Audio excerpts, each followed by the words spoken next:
SuperTalk Mississippi media production.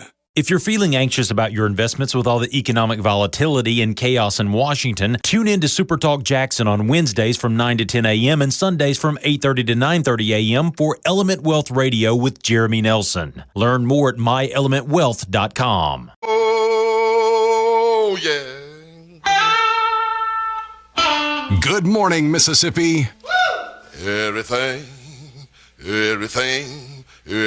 gonna be all right this morning.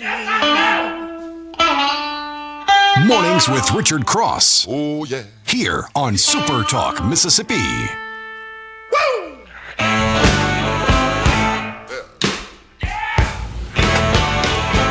Now, when I was a young boy, at the age of 5, my mother said I was gonna be the greatest man alive. But now I'm a man,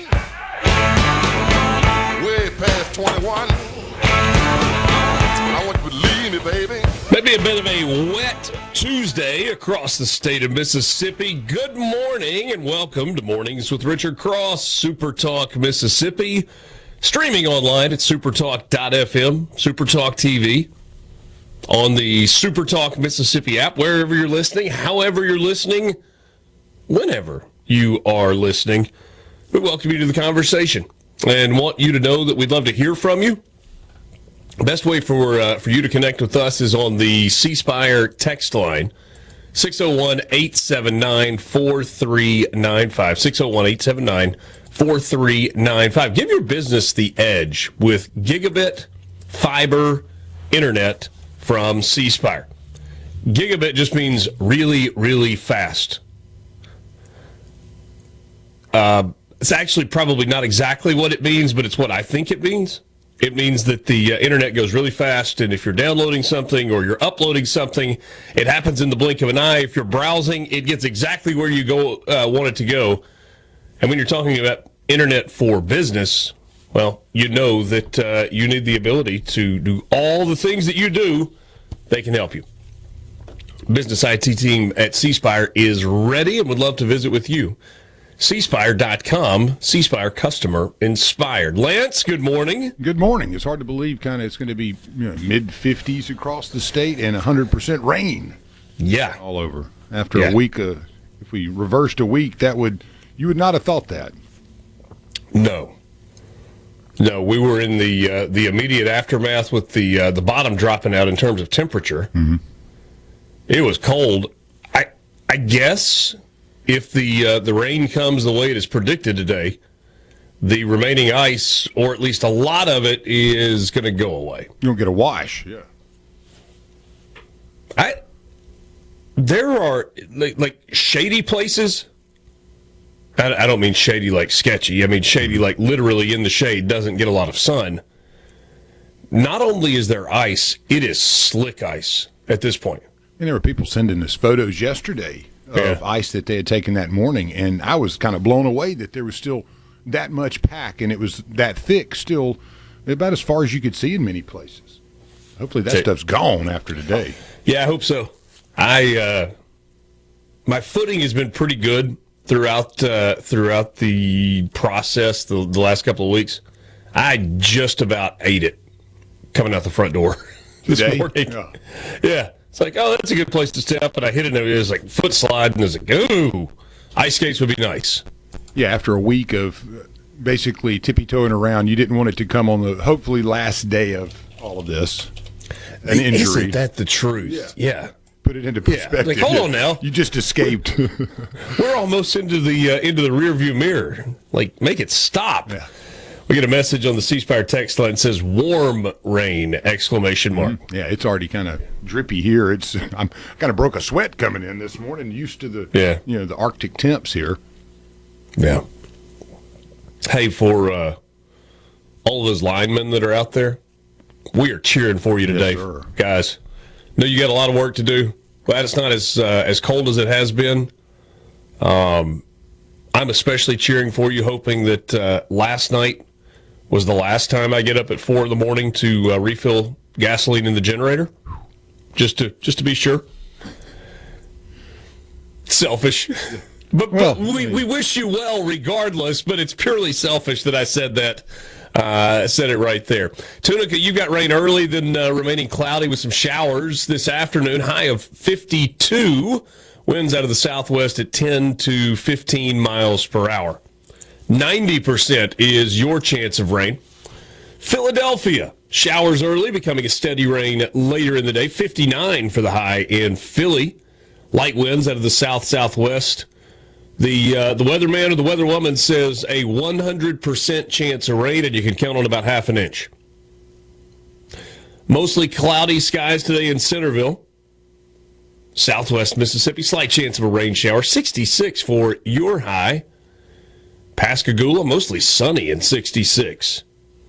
Did I hear a day at the golf course for some of the folks on the coast? Maybe. Just thinking out loud. Does not strike me as a bad idea.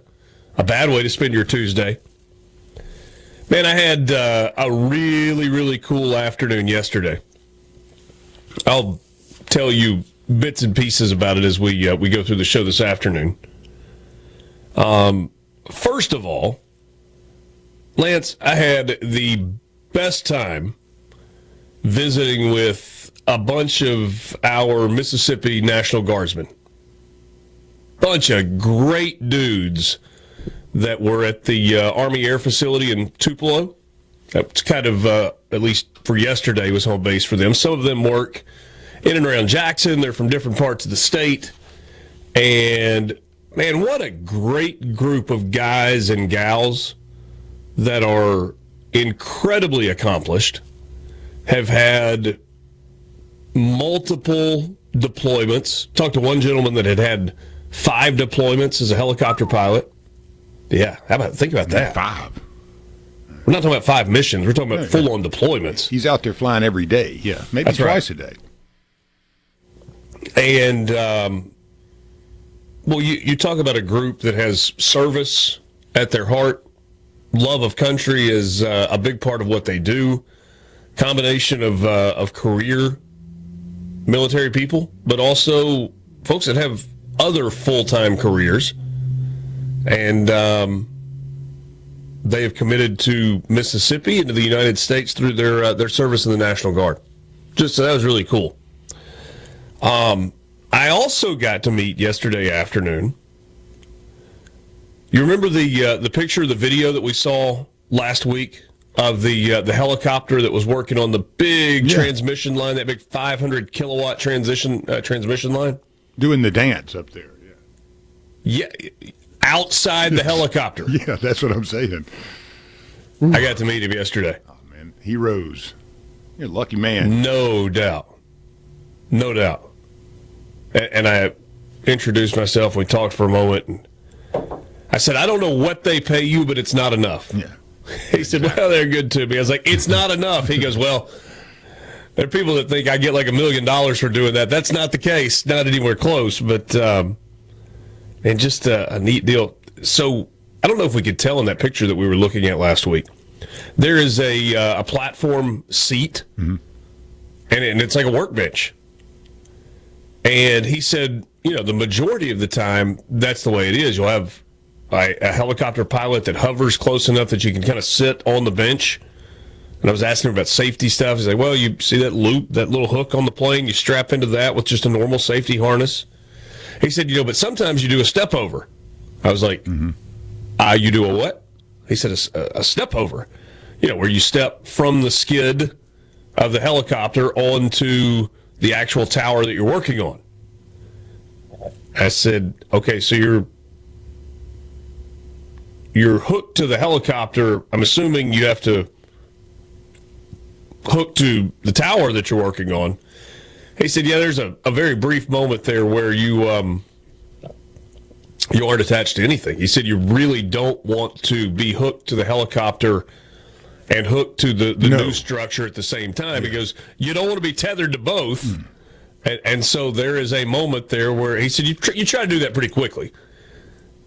I would imagine so. You got to remember your tools too. You get over there and Helicopter kind of starts pulling away a little, and you go, "Whoops! I forgot that." Wait, hold on, come back. Forgot the Allen wrench. Yes, sir. Goodness gracious! I mean, watching that is. I need a crescent and a 16 millimeter. Toss them to me. Too bad. Yeah, climb back over, man. On your own. On your own. I mean, so impressive, man. I'm just sitting there going through tons of pictures as you talk. Just man, blows my mind, man. And I got to meet all of them because the Secretary of Homeland Security, Kristi Noem, the former governor of the state of South Dakota, made a stop in Mississippi yesterday to visit with state leaders and first responders and members of the National Guard to talk about FEMA's role in recovery efforts for the storm. It was a very quick trip in for Secretary Noem. She came in, landed in Tupelo, immediately went into briefings with the governor and a number of his appointed staff people over different agencies, and then had a big roundtable discussion with some of the people that have been on the ground, learning about the problems related to, and kind of all the bad stuff, but also what the response has been like and the way the communities have reacted. And then she was back out right after that. But she did give you about 15 minutes of her time, and we're going to have an interview with the Secretary of Homeland Security, Kristi Noem, coming up at 7:05 this morning. We're back with you right after this. From the Venable Glass. This is Mornings with Richard Cross. Let's do it. Super Talk, Mississippi.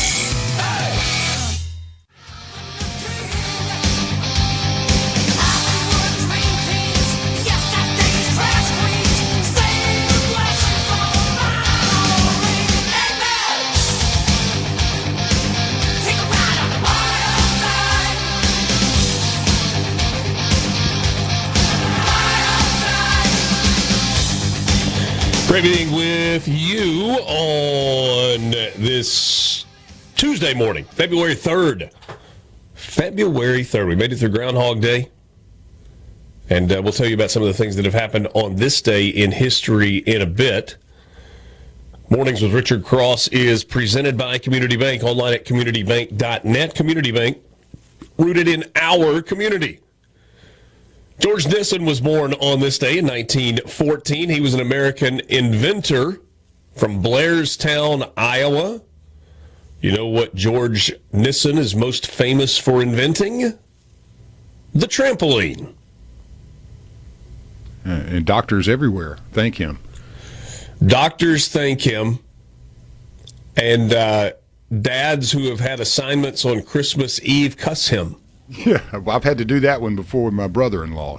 The springs, when you get to the end, are not easy. Although there is a system, and it works, but it takes you a little while to figure out the system. Sounds like you've done this multiple times, bro. I'll just plead the fifth there. Maybe you're right. Fran Tarkenton is 86 years old today, former quarterback in the NFL, first with the New York Giants, then the Minnesota Vikings.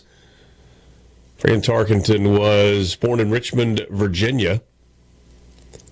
Bob Greasy from Evansville, Indiana. 1945, that's when the quarterback was born.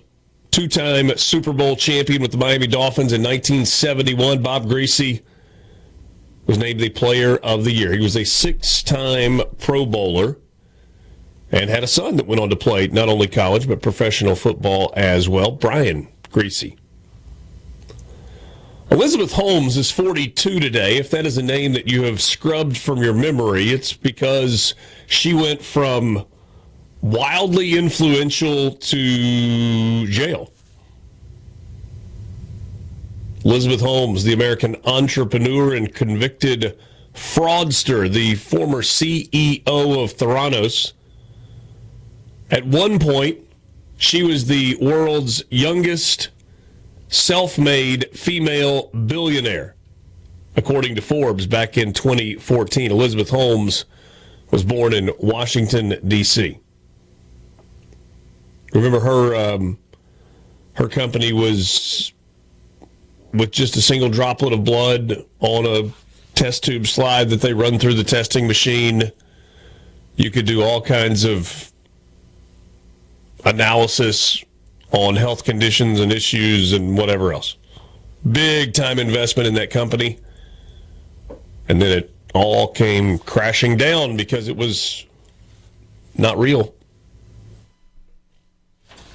I read a book about her. She's an interesting, twisted person. Yeah, the last word, more so. And Yeah. I mean, an unusually deep voice, too, for, the way she would talk. It almost seemed kind of You set don't trust up. her. Yeah, I just never really trusted her. I spent a long time in finance, and it was one of those things you always tried to find the little red flags out there that made you go, I don't know about that. And there was just something off with her, seemingly from the very beginning. But, everybody loved her, and, she was good at lying, and a lot of them are. She was. She pushed her people very, very hard. And there were a lot of skeptics within that company and around it, and yet they somehow kept convincing investors to throw lots and lots of money at it, and the valuation went up and up and up and up and up, and then it all came crashing down. 11-year sentence. It was reduced to 9 years for good behavior. I wonder what she'll do when she gets back out, if she stashed any of that stole money somewhere. Was she smart enough to make any of it liquid, or was it all just on paper all the time? I don't know.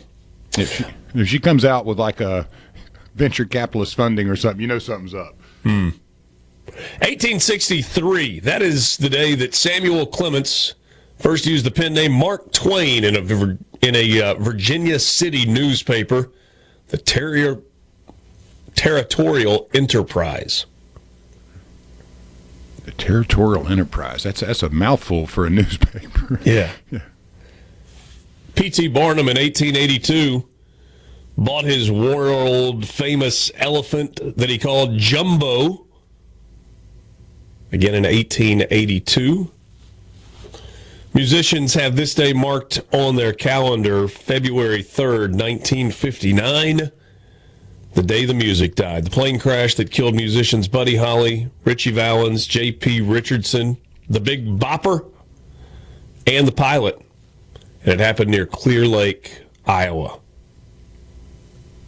That's a rough one there, too. I mean, we had one. Some talent on that point. Leonard Skinner going down south of us, around Crystal Springs. That's right. But was it Gillsburg? But, man, I mean, those three there, losing that at one time, that's a big deal. Goodness. You always wonder why. I mean, you're so happy it doesn't happen more often, as much as those folks are on, private planes and bouncing around, getting here and there. Yeah. It's just a crazy world, I think, just to be a musician like that, to have to live those hours, live that life, and then be in the air so much. I mean, you do it a lot. I mean, but not on that kind of plane. Not on that level, yeah, in that kind of plane. The thing that I can't help but wonder is what else would we have gotten from Buddy Holly? Yeah, or think of if Waylon Jennings, wasn't it Waylon that was supposed to be on the plane? And he took the place. Who took his place? I can't remember, because he was a backup. I don't remember. I think he was the backup guitar on one of them. So, yeah. You think we would have lost another or gained one. So, On this day in 1962, President John F. Kennedy banned all trade with Cuba except for food and drugs. And I could not help but think about, as I read that, man, and here we are, 65 years later, and we are once again dealing with issues in Cuba. It was a 70-year revolution that failed and has always failed. And and will continue to fail, and now we're telling folks that they can't sell oil to Cuba.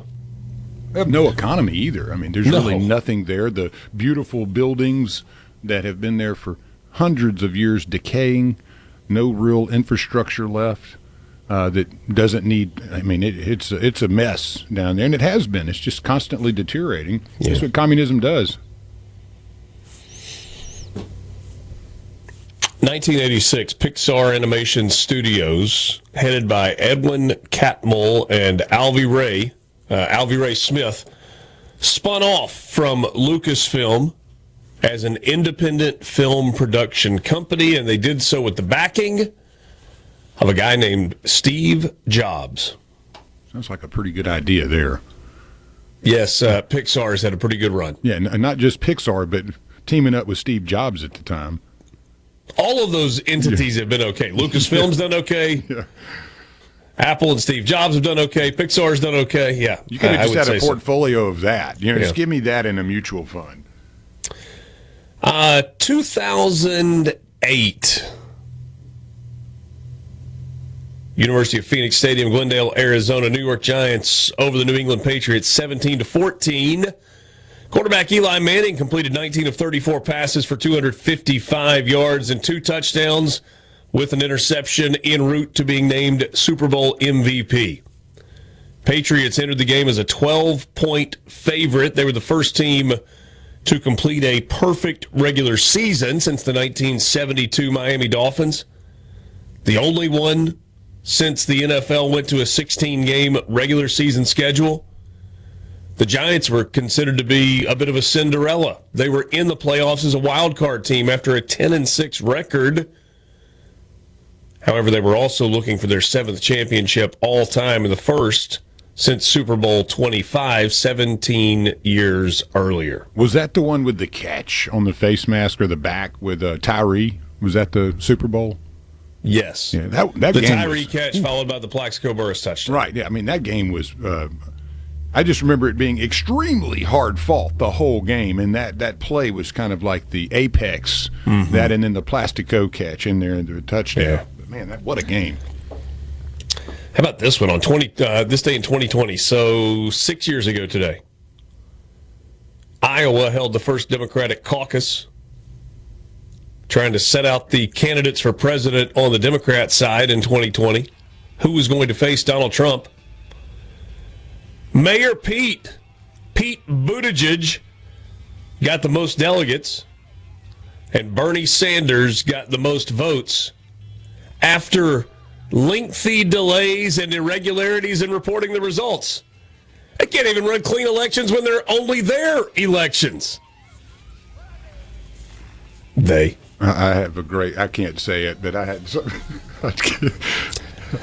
We will take a timeout before Lance gets himself in trouble. We got news headlines for you. We've got your morning sports update, a visit with our friends from the Mississippi Lottery, and then a really, really busy 7 and 8 o'clock hours this morning with you. Mornings with Richard Cross, SuperTalk, Mississippi. Thanks for joining us. Thanks for starting your day with us.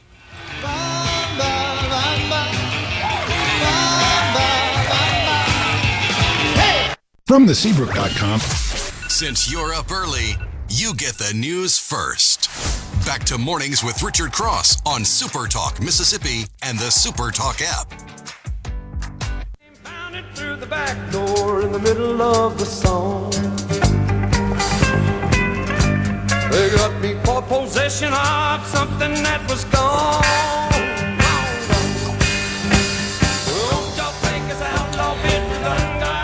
Thanks for spending part of your Tuesday morning with us. It's Mornings with Richard Cross on SuperTalk Mississippi, presented by Community Bank. Online at communitybank.net. Community Bank, rooted in our community. 3 people in Madison County were transported to the University of Mississippi Medical Center following a crash involving a school bus. Authorities said the incident happened on Highway 463 and Stribling Road. That was around 2:30 yesterday afternoon when an SUV collided with a Madison County school bus. The driver of the bus and the students on the bus were not harmed, but the occupants of the other vehicle were the ones that were injured. The identities and the nature of the injuries have not been released at this time. Mississippi Highway Patrol is they are investigating the crash. Thank goodness no young people injured in that. A man wanted for capital murder in the state of Texas was arrested in Mississippi on a college campus, no less. Jones County deputies and campus police at Jones College arrested Jaden Grays yesterday. He was wanted in Fort Worth on a capital murder warrant. He was handcuffed at the community college following a tip from an unidentified area resident and information submitted to the nearby Covington County Sheriff's Office. Grays is being held at the Jones County Adult Detention Center. He will be extradited to Texas. 3 people have been taken into custody, and 71 animals have been rescued following an investigation into an alleged dogfighting operation in Jackson County. Jackson County Sheriff John Ledbetter said Monday that the investigation that led to Pintail Lane in Van Cleve yielded the seizure of 67 canines, 2 goats, a horse, and a rooster. All the animals were taken into custody by the Jackson County Animal Shelter. 45-year-old Princeton Knox headed to jail, charged with dogfighting and animal cruelty. 63-year-old Tracy Daniels charged with dogfighting. And 29-year-old Jazwan Butler charged with possession of paraphernalia, possession of a weapon by a convicted felon, and a probation violation. Officials are continuing to look at this case. Additional charges are altogether possible. Do you get irrationally angry when you read a story about dogfighting? I can barely even watch a movie that has any kind of cruelty to animals in it. So, I can watch war movies and all that. But, yeah, when a human takes it out on a helpless animal like that, or especially dogfighting, and it gets me a little bit upset. I don't want to say anything here that get me in trouble. Probably just as well. Man, it's you. If you hear of anybody doing this stuff, man, turn them in. I mean, seriously. If you don't want to turn them in, you get the info to us and we'll do it. Yeah. Jackson Academy, private school in the Jackson metro area, there in Northeast Jackson, has responded to a lawsuit accusing the private school of punishing a student when the school was called out by parents for alleged football recruiting violations. All right, this one winds and weaves a little bit, so stick with me. All right, so the lawsuit was filed on January 5th by Jason and Carolyn Voiles. They are the parents in this story, against Jackson Academy and its headmaster, Edward, I believe it's Wettich.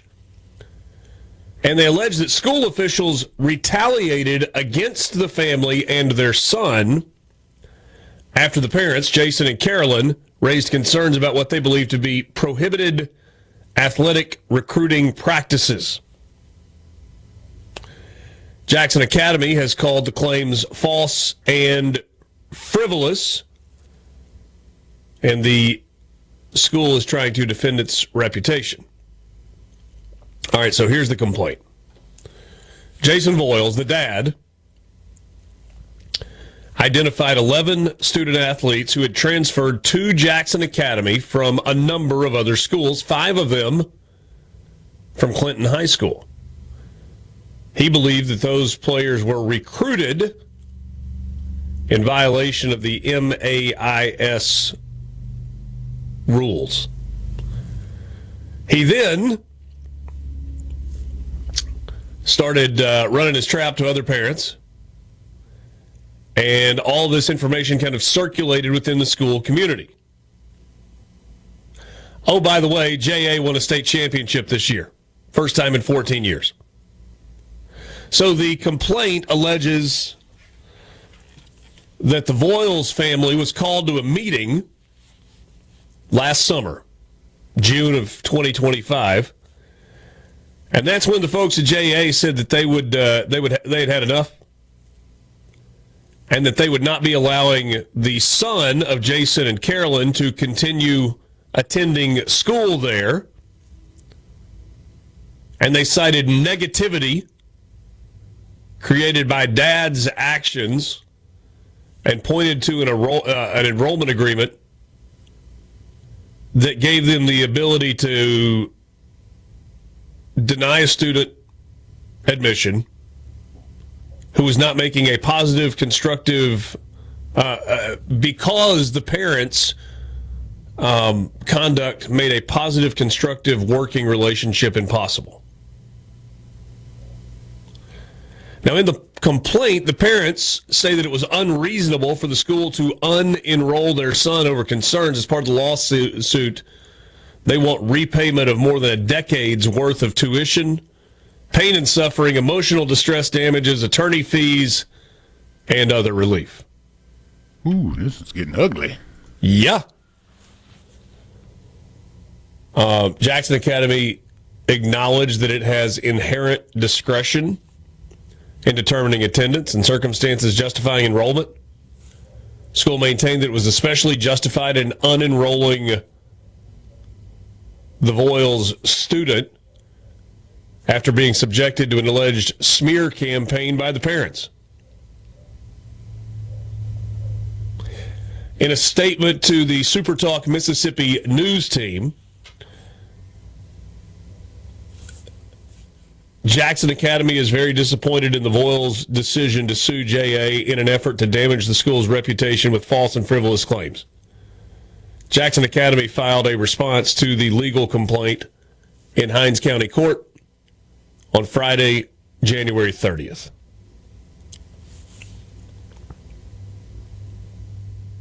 I have a very insensitive question. May I ask it? Oh, yeah. What position did he play? I mean, is this a kid that got recruited over? Like somebody came in from another school and took his spot? A lot of kids came into Jay this past year. No doubt. Yeah, and I don't know what the Bulls young man played. Look, man, I'm not going to get hung up on, they recruited or they didn't recruit. My guess is, of course, they recruited.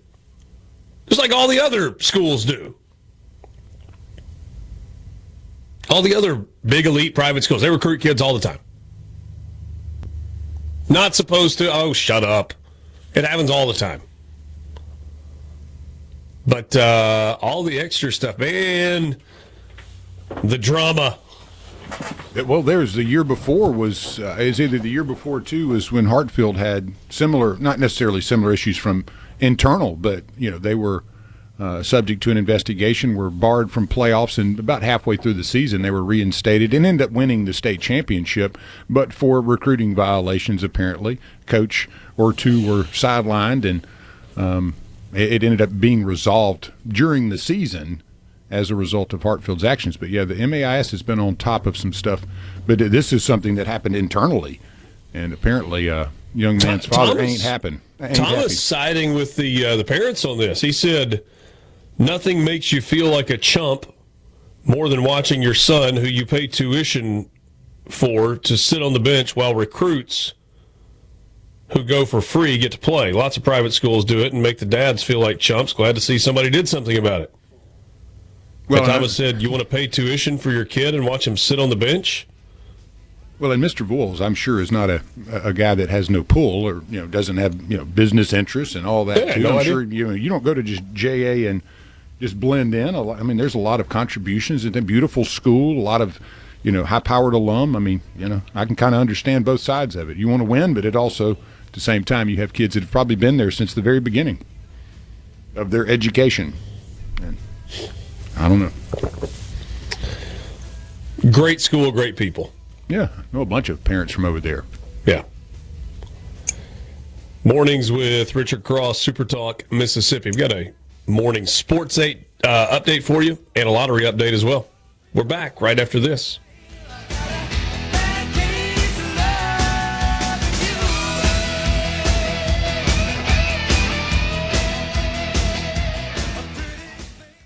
From the Venable Glass. Mornings with Richard Cross on SuperTalk Mississippi and the SuperTalk app.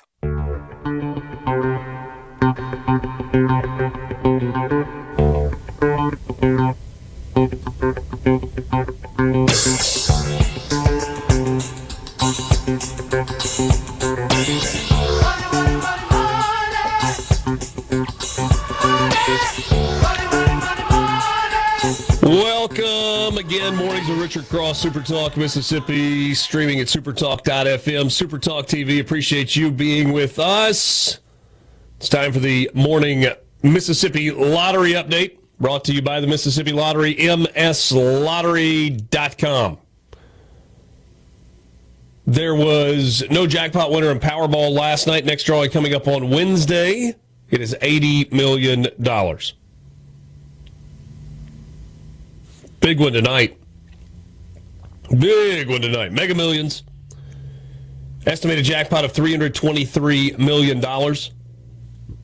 Estimated cash value, almost $146 million.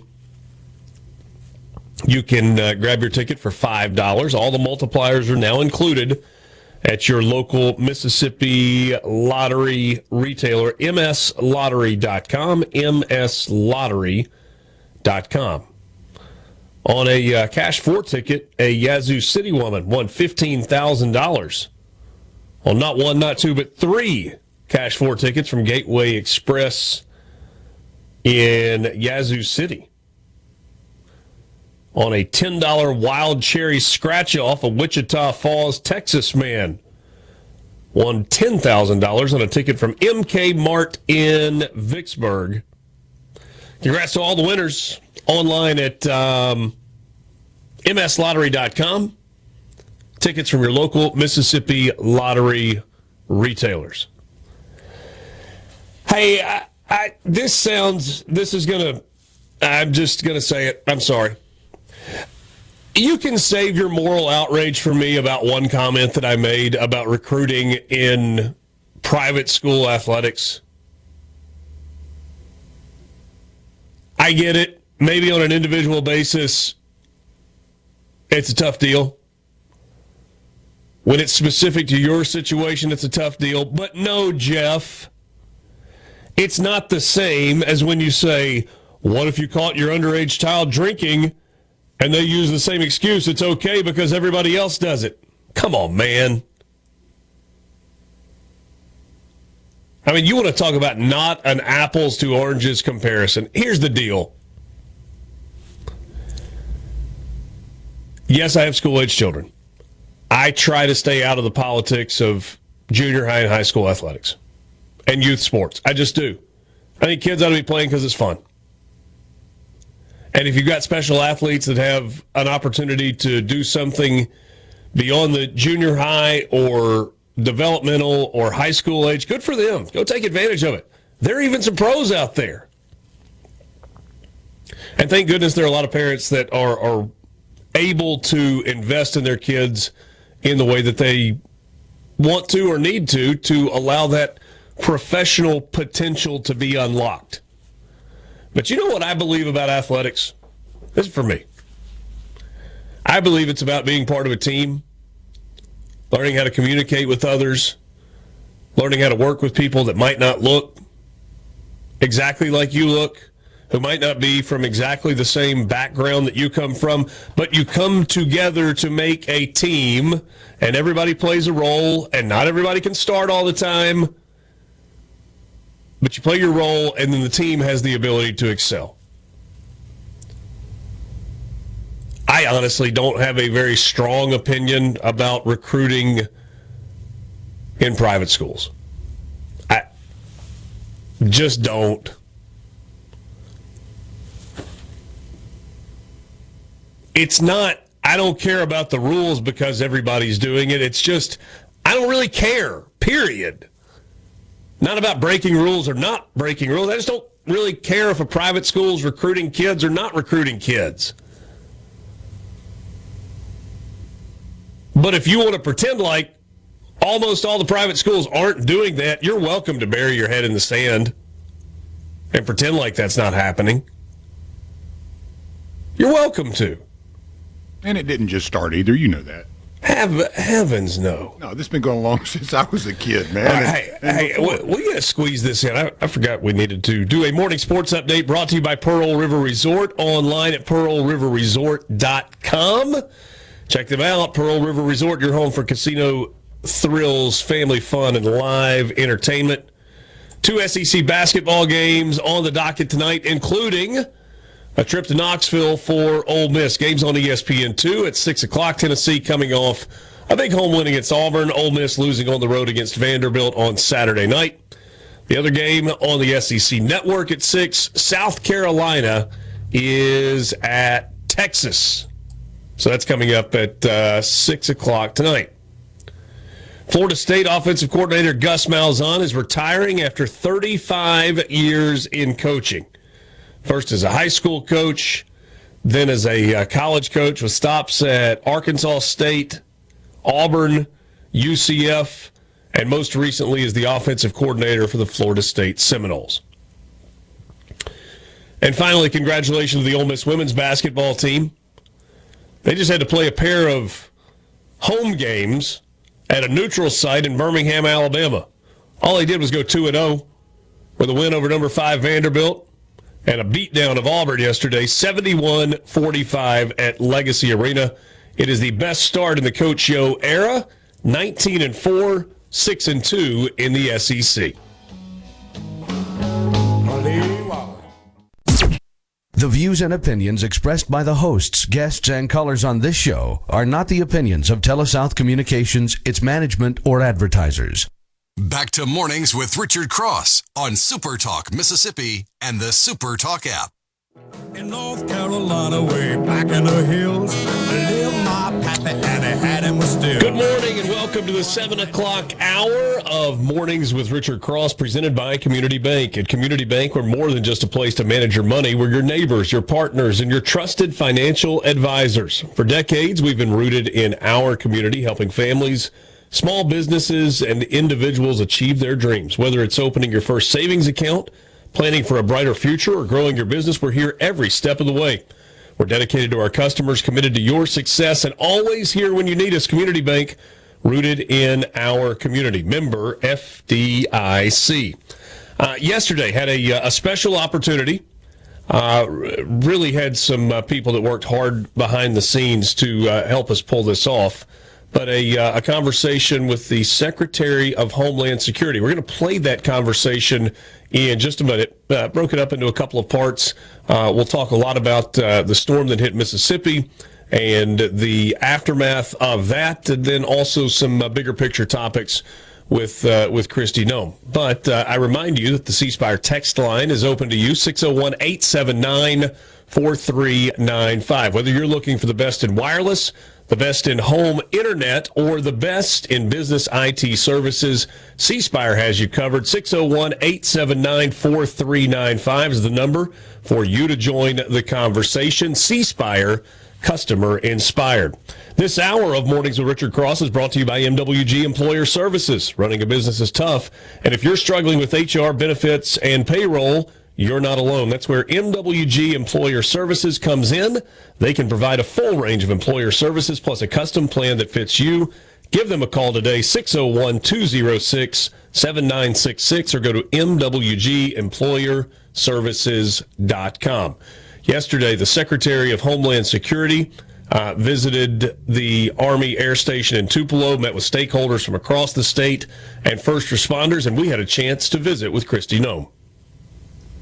Mornings with Richard Cross, SuperTalk Mississippi. We've got a special guest for you today, the Secretary of Homeland Security, Kristi Noem, who is in Mississippi today, and I wish it was under different circumstances, but welcome. Yeah, Mississippi's really been through it lately, but the Department of Homeland Security has a responsibility for FEMA, which helps people get through some of these difficult times. And so I've been spending some time with the emergency management team here and the governor and folks who responded and took care of people during this devastating storm, and learning how we can do more. You know, at these disasters that happen, you know, the local folks at the local level execute it, the state manages the disaster, and then FEMA comes in and supports. So we coordinate a lot of what we can do to bring in generators or commodities, help them set up shelters, but really glad that you guys have good people here who take care of each other. There's no doubt there are a lot of good people. What is the learning process as you move from, unfortunately, disaster to disaster? Is there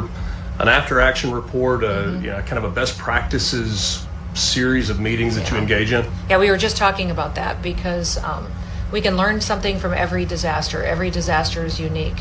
And for me, you know, FEMA in the past has been their response years ago, when you look back at Katrina, you look back at different situations across the country where there have been failures. There have been things that could have been done better, and you try to learn from them and deploy resources quicker, warn people ahead of time, pre-position supplies, and then do what you can to get states to support each other too, because if they're neighbors, they can respond a lot quicker. So we're doing better every single time. What was unique about this storm was it was an ice storm, and so that's very different than what typically hits Mississippi. Sure. And so that's a different kind of response. It's tougher to get out the kind of supplies you need to and take care of people when the roads are so treacherous. You've got lines down that take a while to get back up. You've got people that live so remotely that are isolated.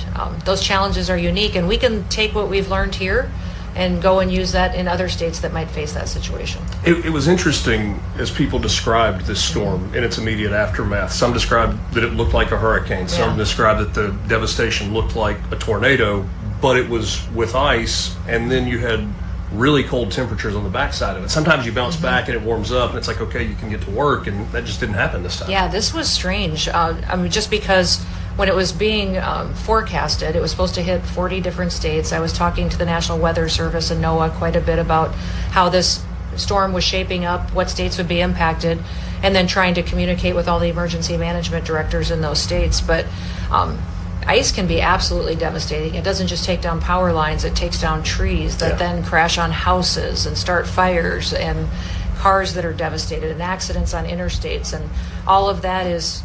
Ice is more typical in a state like I was from, in South Dakota, which is where I was governor before. But down here, it's a unique situation because of all the humidity too. And these storms shape up different; they move, and as well as your planning can go, sometimes you get surprised by Mother Nature. One of the buzzwords for this administration has been deregulation, getting rid of some of the red tape, making it easier to get aid to people when they need it. What does that look like on a day-to-day basis, or in the immediate aftermath of a storm like this from a federal standpoint? Well, President Trump was pretty clear when he first came in as president, and he told me, he said, Kristi, I want to eliminate FEMA as we know it. It needs to be more responsive to people. I want you to get people help quicker, and get states money right away so that they can go out and get contractors to help people. And so that's really what we've done. We do a lot of pre-approvals, pre-declarations that allow states to know that if we do incur these costs, they can get reimbursed for it if it's beyond their capacity. And then we pre-deployed dollars too. So many times it would take FEMA months or years to pay out a claim to a state or to help them reimburse some of their enormous costs they might face. We've already deployed millions of dollars to Mississippi so they can use that to help people recover.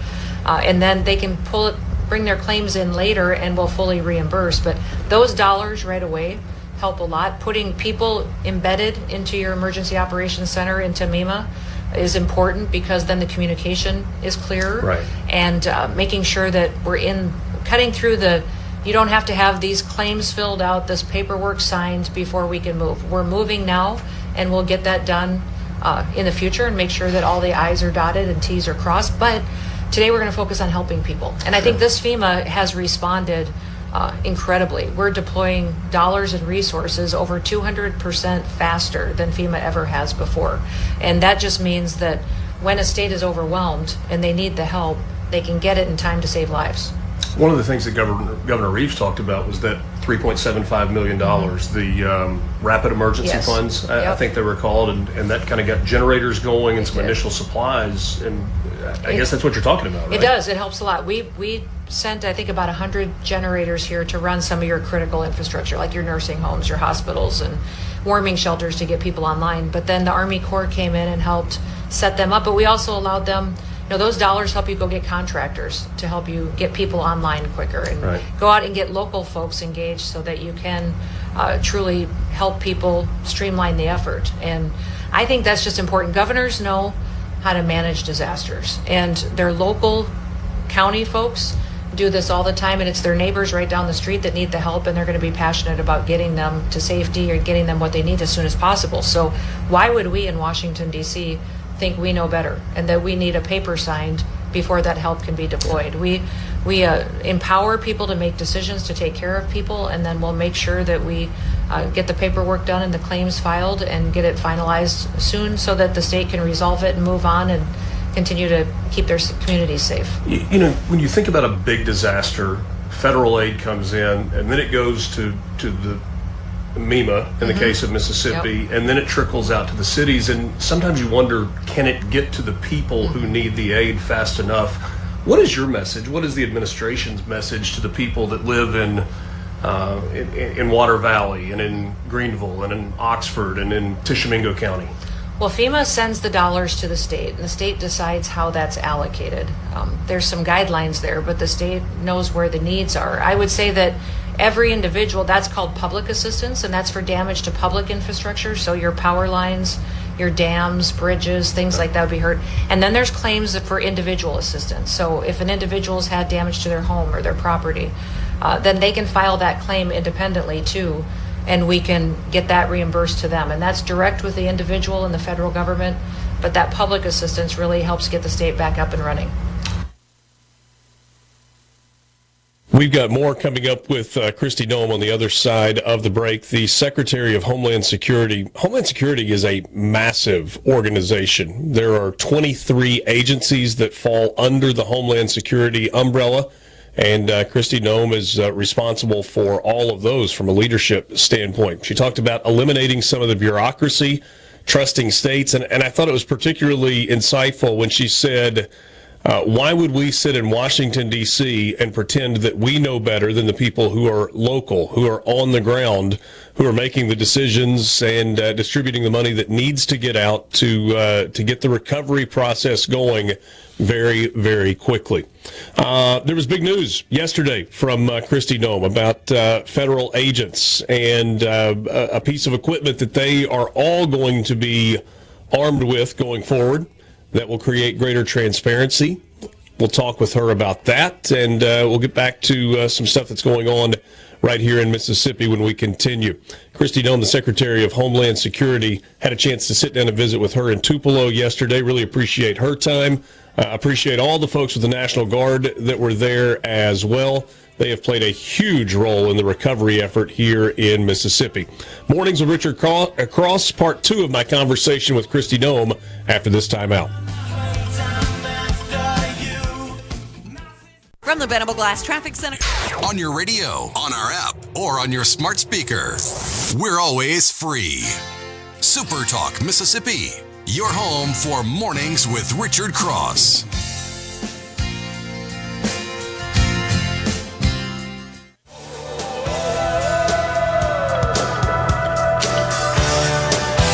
Back with you. Glad to be with you. Mornings with Richard Cross, SuperTalk Mississippi, streaming at supertalk.fm and SuperTalk TV. Thanks for joining us. We'll pick up our conversation with Secretary of Homeland Security Kristi Noem coming up in just a minute. I want to say thank you, though. There were a lot of people that worked hard behind the scenes to give us this opportunity, especially Senator Cindy Hyde-Smith's office and her Chief of Staff, Doug Davis. They were instrumental in making this happen. Alex, who works with us on a daily basis and was out sick yesterday, but really kind of worked right through all of that to help coordinate that. So thanks to all who helped pull that off. I got to tell you, Kristi Noem was a lovely person to visit with. She was kind. I thought she came off very, very genuine. The people that she met with responded very kindly to her as well. I think she certainly felt welcomed in Mississippi. And the FEMA team that I got to work with yesterday, what a great group of professionals. That is an organization that has certainly hit some speed bumps along the way and has really grown. One of the things that Kristi Noem will talk about is the way that FEMA has been reshaped under President Trump and what he wanted to see from this organization. A big announcement, though, yesterday from Kristi Noem as it pertains to body cameras. We'll pick up our conversation right here with the Secretary of Homeland Security. Mornings with Richard Cross, SuperTalk Mississippi. We've got a special guest for you today, the Secretary of Homeland Security, Kristi Noem, who is in Mississippi today, and I wish it was under different circumstances, but welcome. Yeah, Mississippi's really been through it lately, but the Department of Homeland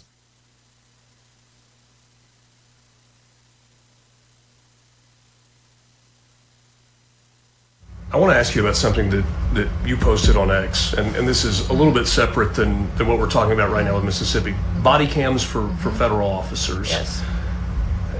Feels like a big deal, especially when we see some of the things that have happened, whether it's in Minnesota or some of our other big blue cities across the country. What will that accomplish? Well, a lot of our officers already have body cameras. The Department of Homeland Security trains most of our federal law enforcement officers for all different agencies, for ATF, DEA, Secret Service, many of the U.S. Marshals, those folks that are out there.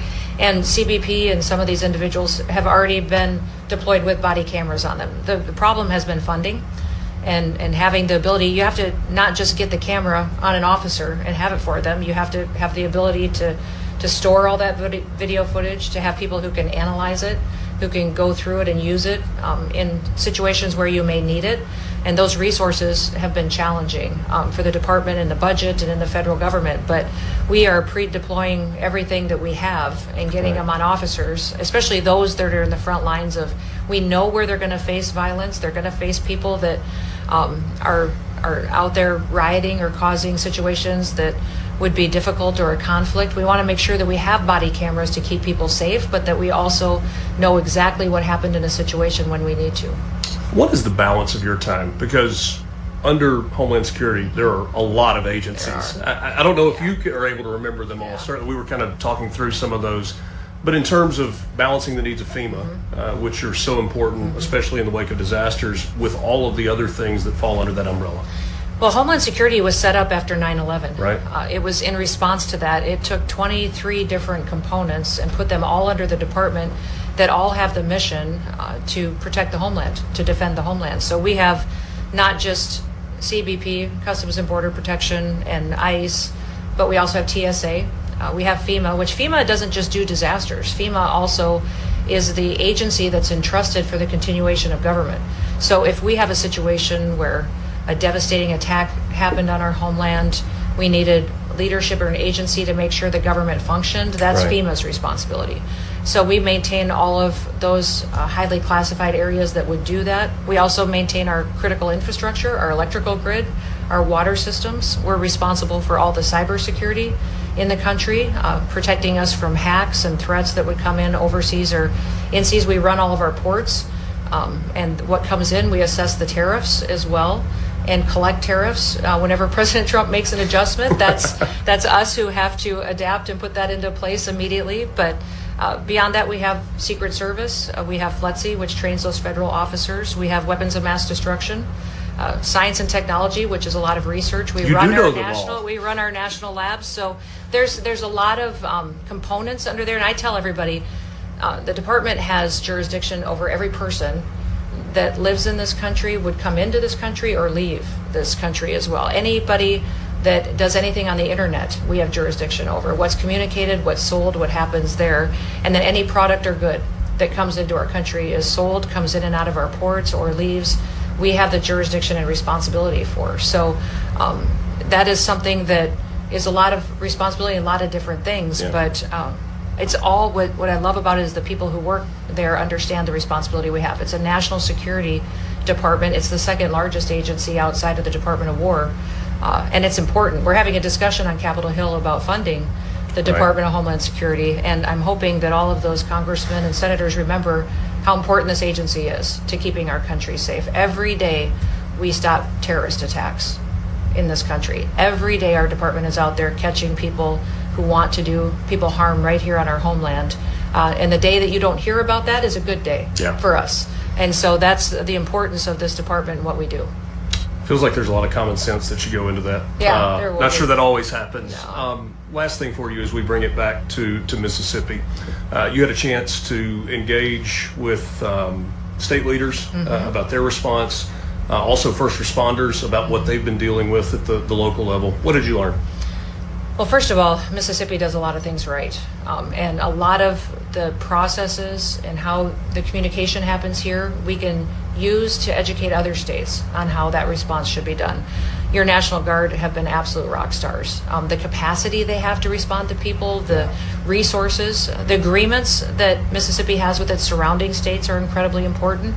We want to continue to facilitate those kind of MOUs and sharing of resources to respond. Sure. So I heard about a lot of the damage, people that have suffered because of this loss of life in those situations, how we can anticipate those in future disasters, what we can learn, and then what I can action as far as at the federal level to maybe helping states that aren't as prepared, learning here what we can invest in that will, what we say, harden our systems, which means, prepare us for the future. We were talking today about your radio system that your emergency management team uses.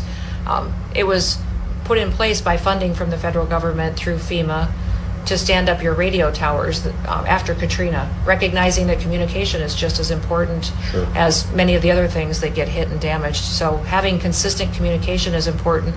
Having that kind of a system in every state would be critically important for them to respond to their citizens too. Yeah. No, there's a lot on your plate. Really appreciate your time today. Well, thank you. Thank you for being here, and everybody, we're praying for everybody in the state. I know a lot of people are still suffering, and get their power back on and help them recover as soon as possible. And I hope we get you back to Mississippi under better circumstances as well. Me too. Thank you. That was Kristi Noem, the Secretary of Homeland Security, former governor of the state of South Dakota. Started out in the South Dakota legislature and then was a member of the House of Representatives, went back to her home state to be the governor, and now serving as the Secretary of Homeland Security. I was struck by one of the things she said, talking about the funding debate on Capitol Hill about Homeland Security going forward. And I was like, the Department of Homeland Security should not be a political football.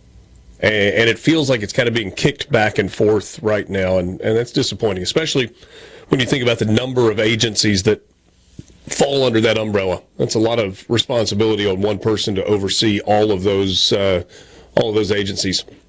Had a chance yesterday to visit with Major General Bobby Ginn, who's the Adjutant General of the Mississippi National Guard. Great visit with him. With Chief Warrant Officer and Command Chief Warrant Officer Donald Dukes, also with Sergeant Major Joseph Cook. He goes by Shane Cook. He's a Calhoun City man, and we had a good conversation about high school football as well. So just a great leadership group with the Mississippi National Guard. I had a member of the Lafayette County Board of Supervisors reach out to me earlier and say, would you please, on behalf of all the folks in Lafayette County and Oxford, say thank you to not only the National Guard for the work that they have done in kind of helping solidify the response in and around Lafayette County, but to all of the first responders, the Oxford Police Department, the Lafayette County Sheriff's Department, the linemen, both that are full-time employees with the City of Oxford Utilities and with Northeast Mississippi Electric Power Association, and all the outside crews that have come in. And his request for thanks was specific to Lafayette County, but I think that's something that is echoed by all of the counties and all of the local municipalities that have been impacted by this winter storm that came through. Unfortunately, we are not a stranger to natural disasters in Mississippi. We kind of get all the weather. We get the hurricanes on the coast making their way north. We get tornadoes that come through really all the parts of the state. And right now, it's an ice storm that we are dealing with. And one of the things that is always evident is the greatness of the people of the state of Mississippi to come together and work together in times of tragedy. From the Seabrook.com. Richard Cross is brought to you by Covington County Hospital in Collins, where your health matters. Where you come first for news. Fast and free. Mornings with Richard Cross on SuperTalk, Mississippi.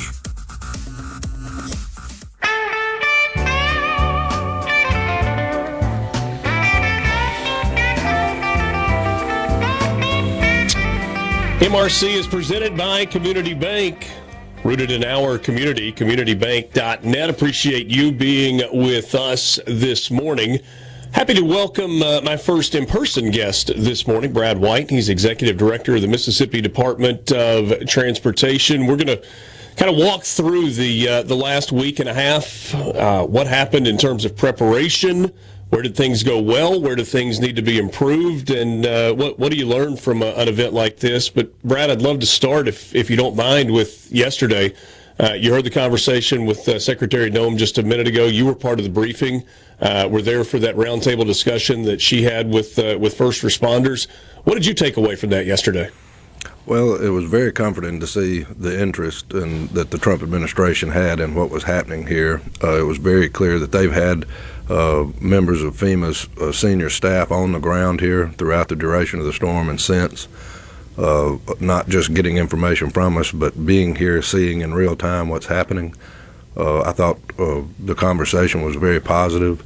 We kind of did what you were just saying, walked through what we were faced with, looked at what resources and tools we could have used that maybe we didn't have across the board, talked about the specific challenges that were specific to this particular ice storm, but it was a real positive meeting, and it left me, or I left there, feeling real comfortable that the Department of Homeland Security kind of has our back, and they are a partner in this, and we are working together across not just the various agencies within the state, but also the agencies within the federal government that are necessary to man up this upcoming recovery now that we'll be facing.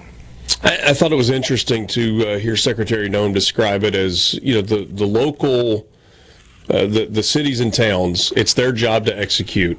The state has to administer, and the federal government with FEMA is there to assist in whatever way they can, primarily with resources. Mm-hmm. And we had in the room locally was the emergency management director, Evan, from Alcorn County. And some of the stories he told I had not heard before because they were outside of MDOT's jurisdiction. Right. But he did offer a very good picture of what our people on the ground were doing in the way of response, and it would leave you feeling proud for Mississippi. Yeah. So really two elements to the storm that we're dealing with. We're dealing with how local communities have been impacted with all of the damage to their infrastructure and power lines and people without power and damage to their homes and their businesses. But then your piece of it, the Department of Transportation, highways and specifically the interstates. And we know that Tuesday, Wednesday, Thursday last week was a rough stretch. It's when you had the people that were stuck on Interstate 55 and I-22, and candidly, there are people that have been critical of the response that MDOT has had. So let's walk through, kind of from a preparation standpoint, what you thought was coming, what MDOT did to prepare, where we ended up, and then kind of the aftermath of that. Sure. We started in our offices on the 20th, which would have been the Tuesday before the storm. Okay. We brought in an individual from the National Weather Service, the same guy that briefs MEMA and deals with them in their meetings. Met with all of our district engineers, all of our senior staff, and then we convened every day after that looking at what was coming and what impacted areas we thought we would have. In those early days, we knew for a fact that everything north of Highway 82 was going to get hit, that the ice storm was going to come through there. There was another, what they called a transitional phase that went as far south as I-20.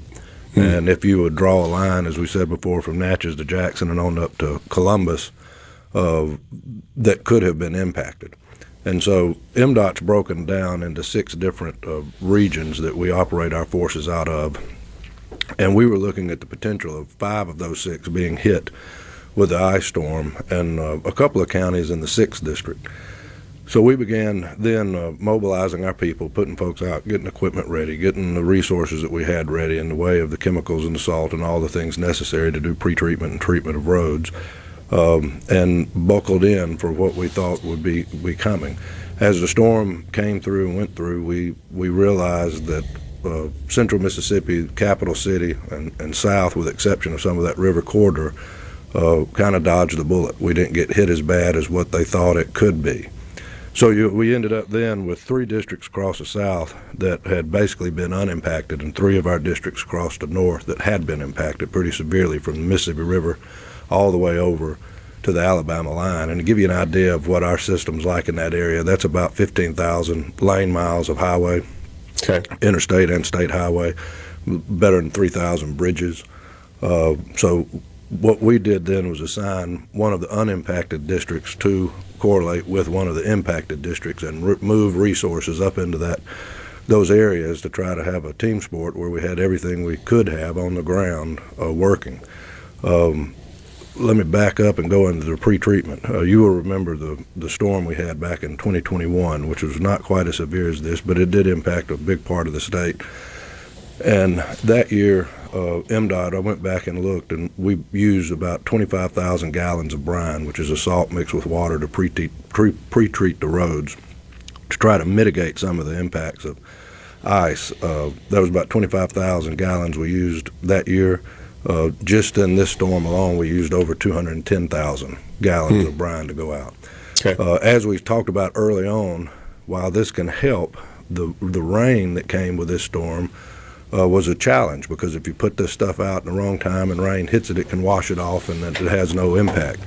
So in many areas, we were waiting for the rain to pass. We got the chemicals out. We put that on the roadway to the greatest extent that we could, and then the storm came. When we started dispatching our people from central and south Mississippi into the other regions, we were dealing with just catastrophic issues. I mean, where the ice came through, it had hit. And I want to remind you that if you get 2 inches of ice in your yard on ground, due to the temperatures in the ground and stuff like that, that stuff it will start kind of seeping into the soil. It can melt. On pavement, it starts freezing and building. 2 inches of ice on the ground can mean about 6 or 8 inches on a sheet of pavement. And with the temperatures getting as low as they did for as long as they did, that presented probably the biggest challenge we had, because you can't plow ice. You have to have some method in place that causes it to break down enough that a grader and a snowplow can push it off. And our resources were stretched across this area, and the bottom line too is our state's not always equipped for storms of this magnitude, because they only come along every 20, 30 years.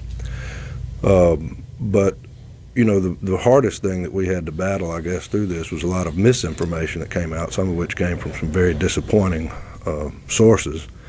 But I've heard that, you know, we pulled people off of 55 or 22, that we had crews there, we pulled them off and sent them to other areas of the state. That's not true.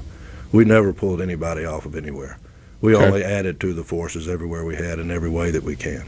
When people got pulled off of certain areas, it only happened when folks, our crews over in northeast Mississippi, started completing their task and getting highways open, because they had the temperatures, they had things that were allowed them to, they weren't hit as bad around the Tupelo area as, say, over in the Panola County area. We were able to wrap that up and start moving those forces westward into the I-55 corridor, if you will. But through this whole time, one of the areas that nobody seemed to want to talk about was the Mississippi Delta, that was completely locked down as well. And we had forces over there working to try to open up the highways and the roads and all of that. And the situation that happened on the interstate, I think, put so much focus in that particular area that some of the other areas that were impacted just as badly were not making it into the news, so to speak. And so we were fighting on a lot more fronts. Just for a second, so you had a lot of people that realized what was going on highway or Interstate 55 that tried to jump over and get on Highway 51, right, which was in about the same condition that 55 was, and didn't necessarily make it any better. Well, and you had other issues. You know, we had a lane of the interstates that were passable, and through this whole thing we talked about the difference in passable and safe or normal. Right. And you had some places, and I mean, the DPS has the reports on these, where some 18-wheelers would get on these routes and would have trouble getting traction up a hill, and one 18-wheeler driver stopped his truck, unhooked from his trailer, and left it sitting right in the middle of the interstate.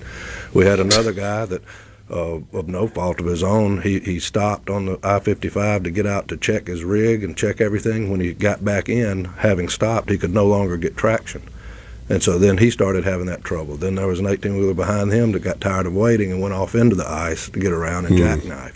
So there are a lot of things that happen that would be out of most people's control. But when we look at that situation and what other options we have, you know, when you go up to the northern states that deal with this weather a lot, they may put out 50, 60,000 tons of salt. You know, we put out about 3,000, 4,000, which is a big number for us. So there are some things that if you've got time next, I can talk about moving forward. But I want to return to the interstate. Okay, we'll certainly do that, and I'll let you just kind of give you a heads up. One of the things that people talked about was what was different in Tennessee, because it felt like once you crossed the state line on Interstate 55 into Tennessee, the roads improved. Was there something different that happened in the state just to our north? We'll continue that conversation with Brad White, Executive Director of the Mississippi Department of Transportation. On the other side of this time out, it's Mornings with Richard Cross, presented by Community Bank, rooted in our community, communitybank.net.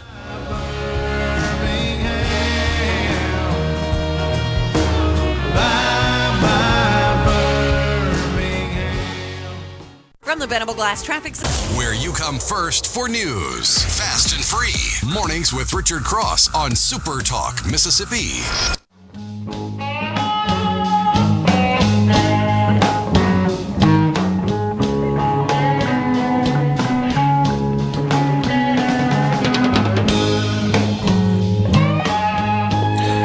Back with you. It is Mornings with Richard Cross, SuperTalk, Mississippi. Brad White is my guest, Executive Director of the Mississippi Department of Transportation. We're going to try to squeeze a lot into this last 5 minutes of the hour. You said you wanted to go back to Interstate 55 and wrap something up there. Well, I mean, we can look at what happened if we had shut down the interstate. First of all, we don't have the capability of shutting the interstate down. When it was closed, we just closed two ends with the highway patrol. The exits were still open, and 18-wheelers were still using the exits, even though they could see traffic stopped there. Okay. The capabilities to close it down completely didn't exist. But let's say they did. Shutting that down would have only sent those 18-wheelers all off into the other arteries of the state where there are highways with driveways on them. These are the homes that we were trying to get emergency vehicles to. These are the homes that the power companies were trying to get to.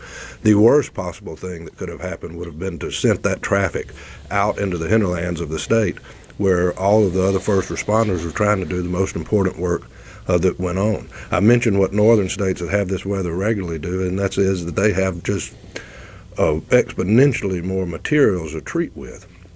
Okay. We are looking at what it would take for us to purchase that type of material because of the humidity in the south. We're going to need climate-controlled facilities to put them in. We can house them around for events that come every 20 years or so.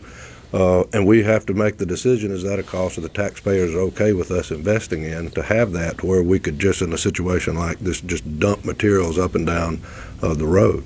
But you mentioned the weather in Memphis. I mean, the short answer is they didn't get the same weather that other parts of Mississippi did. Same reason Jackson didn't look the way. The weather was different. One of the things I noticed when I was in MEMA, so Memphis was more sleet and snow, whereas right around the state line was kind of that line where you had primarily freezing rain. If you get over into central Tennessee, they had decided that's where you get into the weather that we had. Right. And as I was in Nashville over the weekend, and they were hammered by ice as well. Right. And as we've said from the beginning, you can't plow ice. But, you know, we saw this when I was at MEMA, and they were showing the map of where all the power outages were. And DeSoto County, Tunica County, they weren't lit up on that map. It was a swath that went across the river through Bolivar County, some of the Delta counties, all through Panola County, Marshall County, and across to Alcorn County and out. The weather was different, and therefore the way that you're able to treat it is different. Okay. So that's the short answer. You've talked a lot about it's hard to plow or almost impossible to plow ice. If you get equipment onto it fast, does that give you as opposed to waiting until the weather event ends, and that may not have been what happened, can you get there and have more of an effect if you're immediately plowing as the ice is actually coming down or the freezing rain is coming down, or am I asking a bad question there? No, I mean, that wouldn't be how it worked. The ideal situation would be we would have the type of backlog of materials that you would be able to do the pre-treatment that we did, and that you would be able just to pour tonnage of salt on it or slag and things like that to try to help with traction and other things. Okay. The only way to remove the ice is to have the right equipment there, the right materials to put on it, and the right temperatures to get it to change its composition into the slush stuff that you're able to push off. I mean, I could show you videos of where we would have two motor graders, snow plows, and salt trucks running over a section with blades down and not making a dent until the temperatures got right, and the amount of salt that was down started, causing that to slush up like that. Yeah. Lessons learned. I mean, you talked about, okay, there needs to be a conversation about, do we want to invest in materials that are not only available but are stockpiled so that you can almost go overboard in terms of treating or pre-treating roads. What else? What else will you take away from this that you can apply to the future? Some of it is continuing to invest in our workforce, having the manpower to get out. I mean, we have focused, the last 5 years, we've been allowed by the legislature to do salary adjustments throughout the agency, and that's helped. 5 years ago, when I came back to MDOT, we were bleeding employees. Our maintenance forces had shrunk drastically, along with our engineering staff. So having the resources and the amount of manpower and equipment to be out is helpful. But the legislature has been working with us on rebuilding that, and we're in that process of doing that. Reviewing the types of materials that are used in the states that deal with this type of weather regularly, and determining whether or not there is a value for us to maintain that type of reserve. And if we do, then that means we, unlike those states, are going to have to construct some facilities that are capable of keeping the humidity out to where that we can do that. And that's simply because if you've got a big stockpile of salt and it is exposed over, the course of 3 or 4 years to the changing humidity and changing temperatures. Moisture gets in it and it starts losing its value to us. So we would have to have invest in the type of facilities that could house it. And all of that's something that we may very well do. It's just going to have a price tag tied to it, and we'll determine how to make that work. But I do want to brag on our people. I hear the music. I wanted to check on our folks that were out all through the night on equipment and doing all this through the weekend. I thought I would find some of them at home tending to their families. They were at their churches handing out food. I mean, we have some of the best folks in the world on the front line, and I can't say enough good about our people. Brad, I appreciate your transparency and your willingness to come on and talk about what has been, I know, a difficult week and a half, but thank you for your time, and always enjoy the visits. Thank you, Richard. I appreciate you. Mornings with Richard Cross, 8 o'clock hour is on the way. David Herndon will join us next. Know where the news is going next. Mornings with Richard Cross on SuperTalk, Mississippi.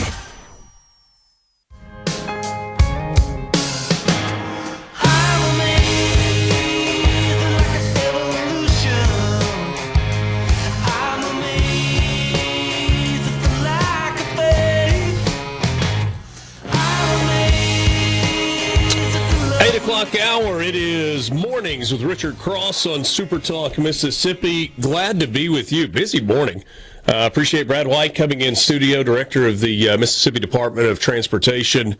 They were dealt a tough hand. There's just no way about it. And some of you are going to hear the things that Brad White said, and you are going to accept the explanation at face value that MDOT did what they thought was best in terms of treating the roads and trying to handle them after the fact. Brad admits that there are things that in the future they will try to do differently. They're continuing to analyze some of the best practices. And some of you are going to hear what he said and say, hey, that's nothing but a load of excuses, and I don't want to hear it, and fire everybody. I mean, that's just the way some people are going to respond. But I do appreciate Brad coming in and the transparency he offered with regard to MDOT and the work that they are doing. 15,000 miles of highway in the northern part of the state that was hit by the ice. That's a big area that has to be covered. Mornings with Richard Cross is presented by Community Bank, online at communitybank.net, rooted in our community.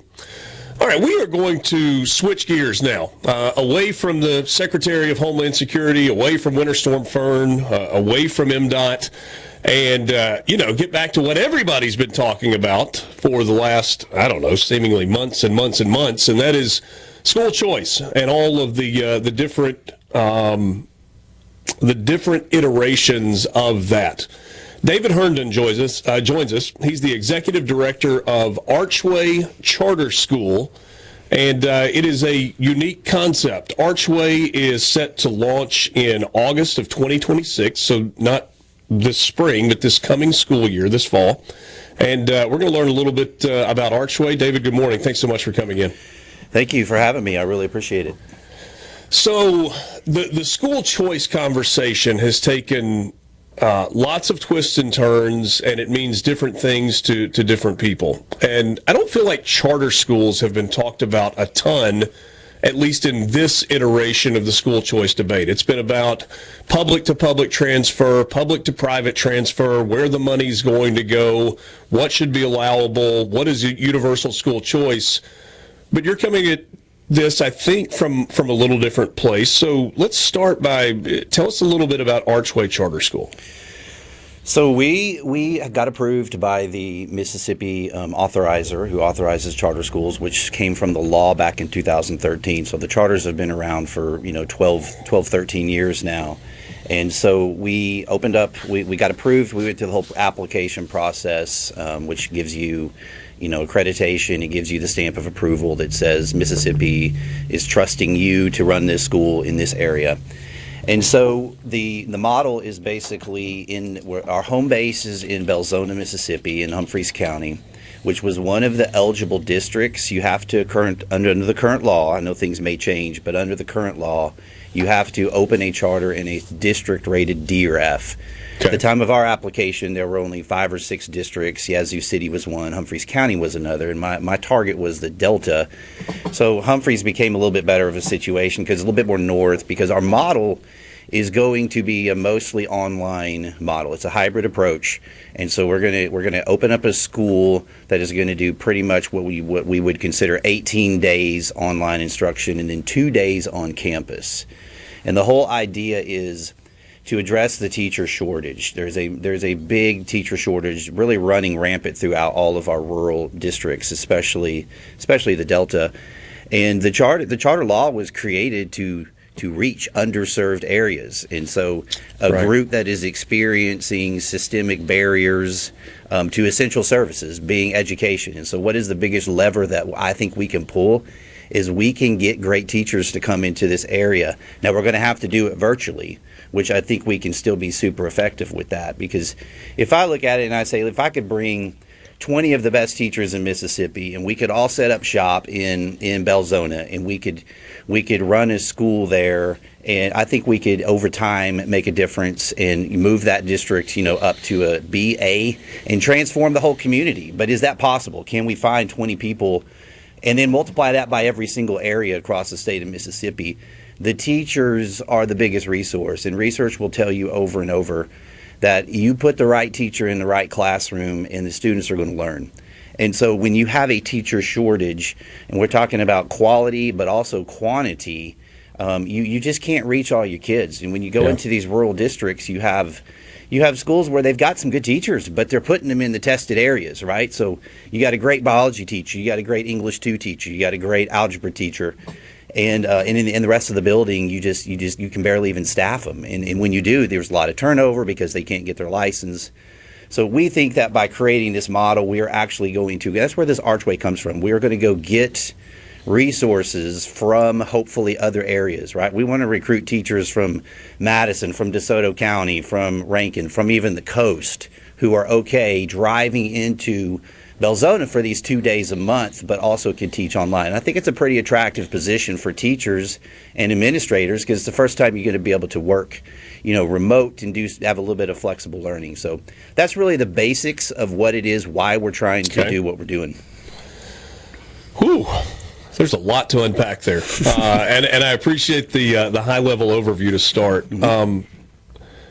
Charter schools, with the way the law was written, where they have to serve D and F districts, have not had a track record of major success in Mississippi, right? Is that a fair starting point? At least to this point? I think when you look at the accountability ratings, yes, absolutely. Okay. And so I applaud that there's a different model and saying, hey, let's look at this. I think my first question, the first thing that pops up for me is, in my view, one of the most important pieces of school, especially at the developmental age, is the social aspect of it. Obviously, you've got to learn math, and you've got to learn how to write, and you're learning how to read and how to apply those skills but also the social interaction. Kids learning how to deal with other kids, how to deal with conflict, how to make friends, how to become more outgoing, how to learn how to operate in a lecture setting. It feels like you lose a lot of that if 18 out of 20 days are staring at a screen or doing online learning as opposed to being in the classroom. How do you respond to that? Yeah, you do lose some of that, but is that really bad? We're still keeping some of it, so this is not a fully online model, like you just said, right? 2 days on campus. I think if you talk to parents and you ask them about that social interaction that they're getting in these underserved areas, I don't think it's necessarily the kind of social interaction that they're looking for. There's a lot of wasted time because we can't staff these schools like we want to. And so you result in some social interactions, especially in, like I said, these underserved areas, where it's not necessarily, I don't think, what when we grew up, right, the social interaction, or if you're in an A district, right, you're sending your kids and there's just such a structured environment. It's just night and day. If you're picturing, one of these A and B districts compared to an underserved school in an area like that, it's night and day, and the social interaction that they're getting is not necessarily what parents are wanting. And so to me, that's what it is. And in the reality, if your kid is loving the social interaction and you're pleased with that school, which is probably still happening at some of these failing schools, Archway is not for you. Archway is not for you. And I think that's really part of what school choice is addressing, is we need options for people, right? Because families are all different, students are all different. Right now, every school is basically the same, right? We're going to do school 5 days a week. We're going to show up. We're going to be there for 8 hours a day. We're going to staff teachers. We're just kind of a little bit rinse and repeat. And it works in some areas, but it doesn't work in every area. It works for some families. It doesn't work for all families. And so we are going in and pulling a massive lever to address that teacher shortage. And the fact that in the current law, we're not just recruiting students from Humphreys County. Anybody who lives in a C, D, or F district can travel too. So the entire Delta pretty much is eligible, including the city of Jackson. So we're talking about like 15,000. And by the way, we're just 7 through 12. We're not trying to we're not trying to socialize, to your point, young kids. So once they get to this point, and then you think about it, like the future of learning. Who sits in a classroom all day? Like, that's just nothing that adults do. And the way that we're learning information now in this technology age is, we've created kids with really poor attention spans, and so we have to give them these little bursts of information. But information's available everywhere. And so, to just think that we're going to continually put kids in classrooms 5 days a week and do it in the traditional way, that's what a charter has the opportunity to come in and innovate in a way that we're going to just kind of think outside the box and do things a lot differently. What's your target number of students? We are we're aiming for 52 students in each grade. So 7, 8, 9, and 10. So 208 is our year one target. And we're going to grow to 11th and 12th as we go through. David Herndon is the executive director with Archway Charter School that is set to launch in August of 2026. That is this year, the fall semester, starting this coming August. We'll continue the conversation coming up next. It's Mornings with Richard Cross on SuperTalk Mississippi.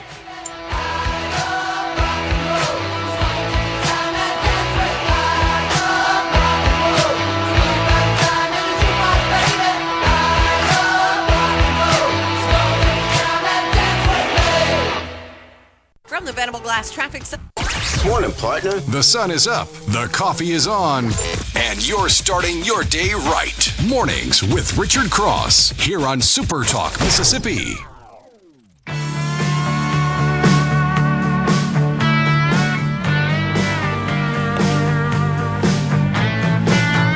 Glad to be spending part of this Tuesday morning with you as you make your way into work or school or whatever it is that you are headed. Thanks for joining us. Mornings with Richard Cross on SuperTalk Mississippi. David Herndon is my guest. He's the executive director at Archway Charter School. What about funding for this? So a charter is a public school that operates outside of the public school district in a given area, correct? That's right. So we have an independent board, but we still report to the authorizer who was created through the law. So Our funding comes pretty much the exact same way it does for public schools. We're tuition free, no fees at all for parents and students. But the funding is the same way. The only difference is we're not, under a specific district that has been zoned by the Department of Education. When you say the authorizer, it's the authorizer is not the Department of Education. That's a separate entity, right? That's right. Yes, MCSAB, Mississippi Charter School Authorizer Board. Gotcha. Yeah, they are the ones appointed to authorize, approve, and sort of oversee the charters in Mississippi. How has Archway been received by the districts in the area where it's going to launch?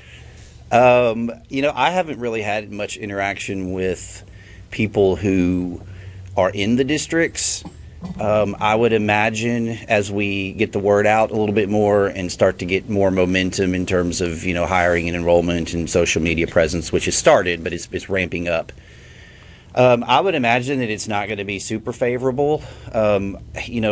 I've had reactions from some of the parents we've interacted with, and if you're a staunch supporter of public schools, oftentimes the argument is, well, a charter's going to come in, you're going to steal all of our students, and you're going to take our money.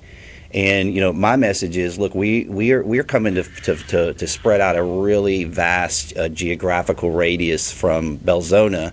We're not going to come in and try to take all the students from this area or that area. We're trying to do it differently. So we're trying to create a different model that's going to attract certain types of families.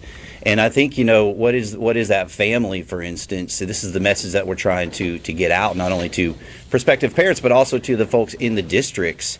Look, we have the opportunity to grab up some students maybe that aren't being successful, because if you look at schools and the traditional model and the cookie cutter way that we do it, the reality is it's just not a good fit for every student. And it's not just the family structure, it's the student himself. We have a lot of young men who are in these classrooms all day who have, ADHD or whatever, or they just can't pay attention. And so we're putting them kind of like a square peg in a round hole, and it doesn't fit. And so I think there are a lot of students that the current districts, in the way they're set up, cannot serve adequately that might be a great fit for Archway. So I think the message is, hey, look, we actually think that we're coming in here to not take your A students, right? We're coming in here to take the students who, there could be some A students, I hope there are, but also the students who are not working in this model, because as a district, you're confined to the way we have to run schools. And as a charter, we can innovate and create a different model that's going to reach a different type of kid. What about extracurriculars? I mentioned the social aspect a second ago, and you kind of said, well, maybe that doesn't work for everybody, and maybe parents aren't pleased necessarily with the way the social piece is going. But maybe if I was taking the social a step farther, I'd say, yeah, but sports matter, and band matters, and choir, and whatever other activities there are. I mean, are you relying on the legislature and the Tim Tebow Act? I mean, that's more for homeschool parents than charter schools. What does that look like? Yeah, we're being real honest and upfront with who we are and what we're about. And if your child is deep into band, deep into athletics, jump into Archway right now is probably not the best fit for you. Our extracurriculars, we are wanting to do that. Based on our model, it's not going to look the same as it would in a traditional school. That's definitely a piece of clear distinction. Hey, look, we're coming in here to do a certain thing. And as school choice works, it's like, hey, let's get some other innovative models to come in and hit some other niches, and you start doing that across the state. You're able to serve a lot more people. So, we're going to do some extracurricular stuff. We want to really build culture on those on-campus days through extracurricular. I mean, not necessarily sports and programs that go compete initially, but stuff internally to create a great atmosphere. But yeah, we can see ourselves adding, a soccer team, like esports. There's several different ways, across country. There's a lot of sports, tennis perhaps, that you can do when you're kind of spread out a little bit, that don't necessarily need as much. Hey, we got to be together every day to practice. It may sound like, as I ask you questions, like I'm trying to poke holes in this. I'm not. I'm genuinely curious. Yeah. I'm intrigued. I might be a little skeptical. One of the things, though, that has popped in my head as you've talked about this is, okay, if this is primarily online, 18 out of 20 learning days within a month, is that going to require that one of the parents is home to be able to kind of hold their student accountable. Yeah. Because I think about my kids, and I appreciate them, and they are, for the most part, responsible. But without supervision at home saying, hey, you got school today, be sure you log onto your iPad or you turn the computer on at X time and you stick with it and you stay engaged, that feels like a pretty tall hill to climb. Yeah, so we're not going to require that. We're definitely saying that it's good to have somebody. It doesn't have to be a parent. It could be an older sibling. It could be grandmother. It's not a requirement, and that's going to be up to the parents to decide. Do we have somebody at home, and do we need to have somebody at home? There are some self-starters who are going to be fine working at home. There are some who may not, and so we're going to just we believe we're going to be. This is who we are, parents. Help make the decision of whether you think this fits your family. And I do think there's been a lot of changes, not only with like infrastructure. That's a big question we get is about technology. Like, well, the Delta can't handle the infrastructure. Well, I've talked with T-Spire. I've talked with local cable companies. Like, there's been a lot of money invested in the infrastructure in the Delta, technology-wise, to where this is doable in terms of bandwidth and whatnot. But as far as supervision goes, we want parents to be able to figure that out on their own, make decisions, and we're here to help kind of talk them through that. Now, one thing we are looking into is creating these pods, which would basically be, location specific to where we provide a staff person. You can drop your kid off at this location, and that staff person will, not only supervise but not teach. Right, the teachers are going to be remote, but supervise. And we got internet, we got facilities, we've got heating and cooling, like anything that could be a potential barrier to a parent that says, "Look, I want this model. I don't want my kid at home." If we get enough students and enough interest, that's definitely something that we're pursuing. That would address, I think, all of the concerns. But again, it's so if you were to pick up 20 students that live in Jackson, you might look at a centrally located building in Jackson where those 20 students, if they wanted to, could go there and could have maybe a little more structure. Am I thinking about this right? Where I know hybrid is part of what you've used to describe this model. Is this almost a hybrid between a more traditional charter school and homeschooling? Yeah, well, it definitely has aspects of homeschooling because most of these students will be learning from their home. So absolutely, it's homeschooling, it's traditional school, it's a charter school, it's a balance, of everything. And so, and you look at that 18 to 20 day balance, and really, if I go back to the reason why we set it up in the first place was to address the teacher shortage. What is reasonable? If I'm going to go to recruit that teacher from Madison, from Tupelo, for instance, from DeSoto County, what's reasonable for them to be on campus 2 days a month, back to back. And so you do get that spread. If we were more centrally located, I may do like 1 day a week or something like that. So yeah, there's definitely a homeschool aspect to it, and I think it might actually be appealing to homeschool families, especially when you get up into the high school range where you're trying to figure out like how am I going to teach this kid all these different subjects. Yeah, definitely a little bit of flavor of a lot of different things. Those 2 days a month on campus, I'm assuming those are consecutive days? Yes. It'd be a Thursday, Friday at the end of a 4-week unit. Will you have to provide housing or some sort of accommodations in that, or is it you go and go back home and then come again the next day? Right. For students, absolutely, you go and go back home. Now staff will encourage them to look if you're coming from a decent ways, you can grab a hotel, but they'll factor that into their expenses when we hire them. But yeah, and again, like that's why I'm not expecting to get a student from Natchez, right? That's a long drive, or the top right corners, northeast corners of Mississippi. Like it's just too much. So we're looking locally, and ultimately, if this is successful, the idea is okay. We're going to open up an Archway campus in northeast Mississippi, or we're going to open up a campus down, somewhere in the southern part of the state, to where we can start pulling students that are a little bit more reasonable in terms of travel. It's a fascinating concept. It certainly is, and I applaud that you're looking for ways to help the education model in the state of Mississippi. Enrollment, has that part started yet? Yes, we're holding informational meetings on our website, www.archwaycharterschool.org.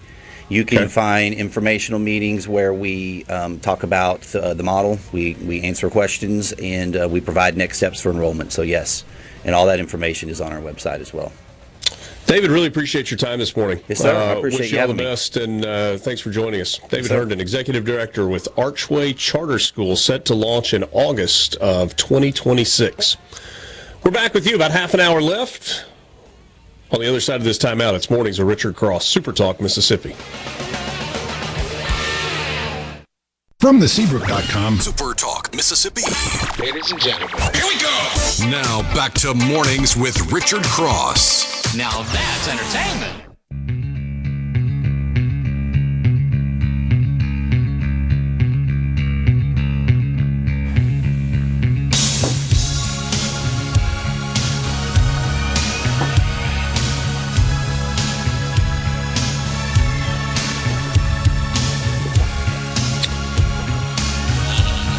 Welcome back. Mornings with Richard Cross, SuperTalk, Mississippi. Thanks to David Herndon for joining us in studio, talking about Archway Charter School. Interesting concept. Going to be fascinating to sit back and watch and see how this goes as they move toward their first school year of operation with that hybrid model that is majority online learning. Feels a little like homeschool, but then a couple of days in a classroom setting on campus each month. I will say this, that in the conversation about school choice, and if we've learned anything, what we've learned is that people are passionate about kids and learning and education.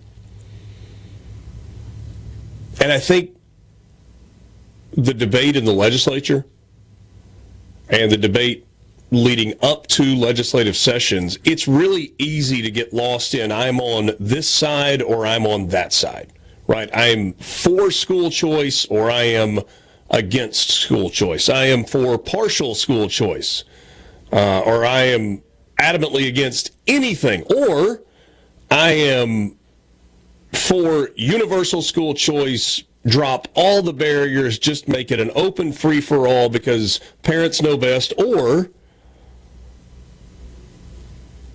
the complete opposite of that. So lost in the debate of all the different models and all the different things is there are a lot of people that care deeply about K through 12 education in Mississippi. And we come at it from different perspectives. We come at it from different life experiences. We come at it based on what has worked for us or what we think would work best for our kids. But the common thread in there is that there are a lot of people that really, really care.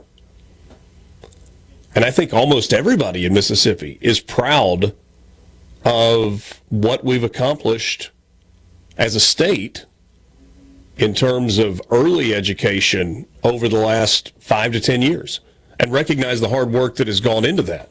And again, like how you get to the result, there's a lot of debate there. Well, are you testing too much? Are you teaching to a test? And therefore, while the scores are inflated, is learning actually going up? Debate that all day long. But people are proud about the educational gains. And then the real debate is, now that we have made significant gains, how do you keep the momentum going?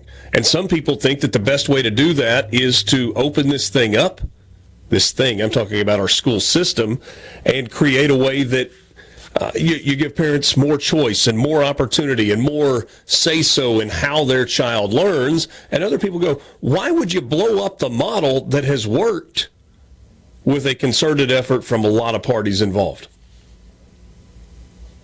And I'm not trying to be Pollyanna when I say this, but I think the debate, I think the conversation is good. So, kudos to everybody involved.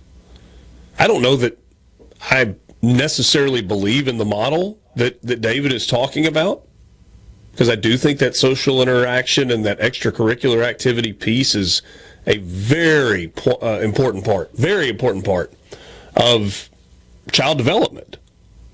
Growing into productive adults who have the ability to interact with other people and communicate with other people, and they're comfortable in settings where not everybody looks like they do.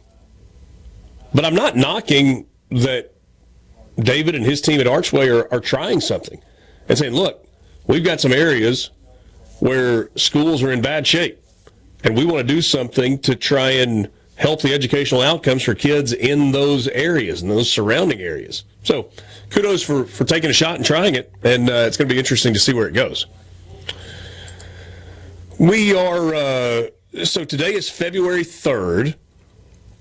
There was a campaign finance report filing deadline that was at the end of 2025, and we've gotten the results of those and had a little time to tabulate those, and those have all been released.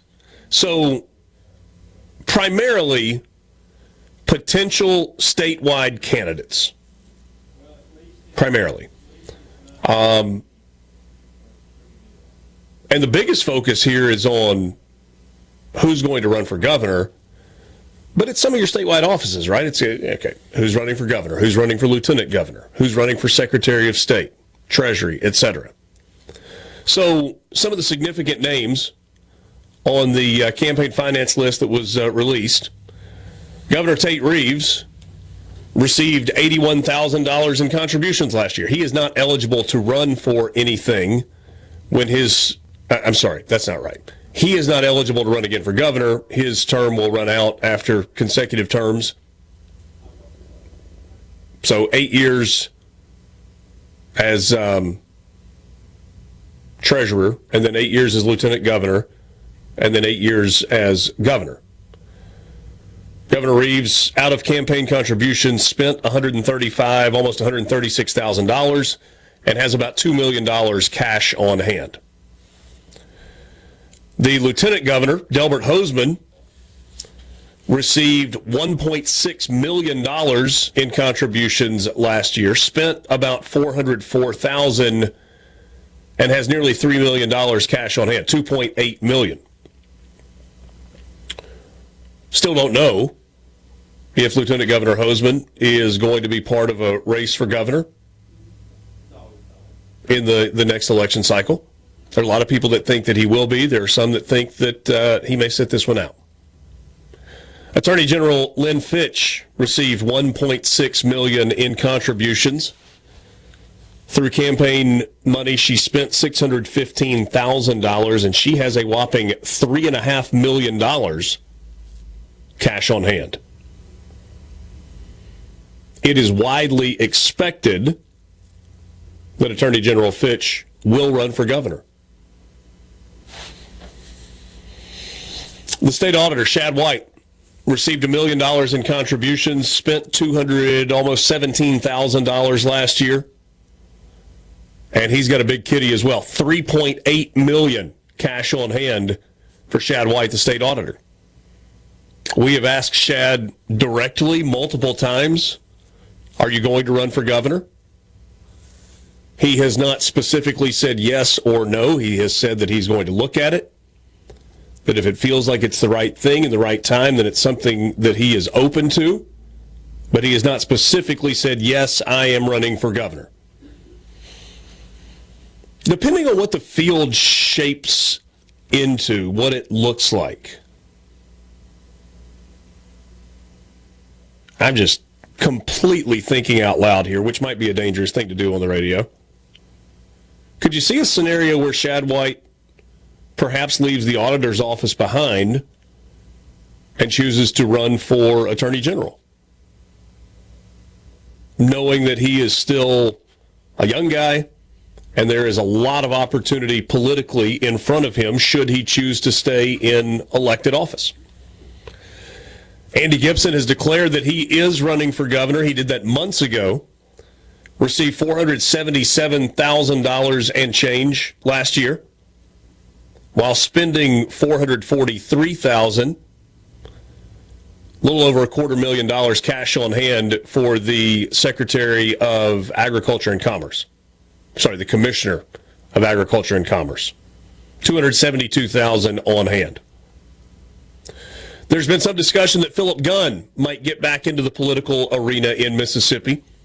He is the former Speaker of the House, stepped down from that post in the last election cycle. Obviously, Jason White is the Speaker of the House now. Former Speaker Philip Gunn received $84,000 in contributions last year, spent a little over $132,000, and still has nearly $600,000 cash on hand. And then there's House Speaker Jason White. He's got $1.1 million cash on hand, raised a little over $250,000 last year. His name is not one that has been talked a lot about in terms of a statewide office. And honestly, I have not asked the Speaker if he intends to try to stay in the legislature and hopefully remain in that Speaker role, or if there is another office that makes sense for him, where he wants to explore that. Secretary of State Michael Watson has $2.4 million cash on hand. A little over $1 million received last year, spent $182,000.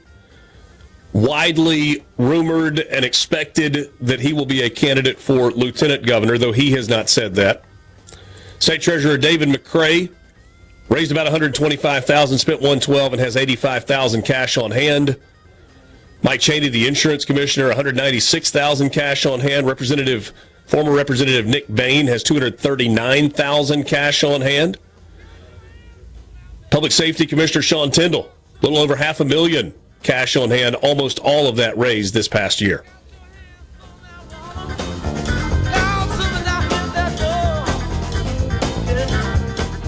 From the Venable Glass Traffic. Pour yourself a cup of coffee and get the Magnolia State's most important news of the day. Mornings with Richard Cross on SuperTalk, Mississippi. We were digging and sifting from 5 to 5, selling everything we found just to stay alive. Gold flowed free like the whiskey in the bar. City was the big thing, Lord. And there is one wild card in the whole campaign finance reports conversation, and that is a wild card that exists when it comes to the race for governor in Mississippi. We looked at all of those cash on hand numbers, and we talked about the fact that Andy Gibson has said he's going to run for governor, and there is a widely held belief that Attorney General Lynn Fitch is going to run for governor. I think everybody assumes on the Democrat side that Brandon Presley will once again be the nominee for the Democrats. I mean, that's not a predetermined fact, but it's an assumption that a lot of people have made. But then there's Tommy Duff from Columbia, Mississippi, of Duff Capital Partners and all of the varied businesses, Southern Tire Mart, where he and his brother Jim have been so successful. And all of those numbers in the campaign finance reports where you look at, Shad White with $3.8 million on hand and Jason White with $1.1 million and former Speaker Gunn with, nearly $600,000 and Lynn Fitch with $3.5 million. There's Tommy Duff. And those numbers, I'm being flippant. Or I'm not trying to be flippant, but they just don't mean anything when you're talking about a billionaire potentially being in this race. And so all of these numbers are impressive at this point, and they give us a snapshot of where people are and what they might be thinking based on the amount of money that they have been able to raise over the last year or two or three. But that could shake the whole thing up. It could turn the entire calculus on its head if Tommy Duff chooses to get into the race. Here's the thing, though.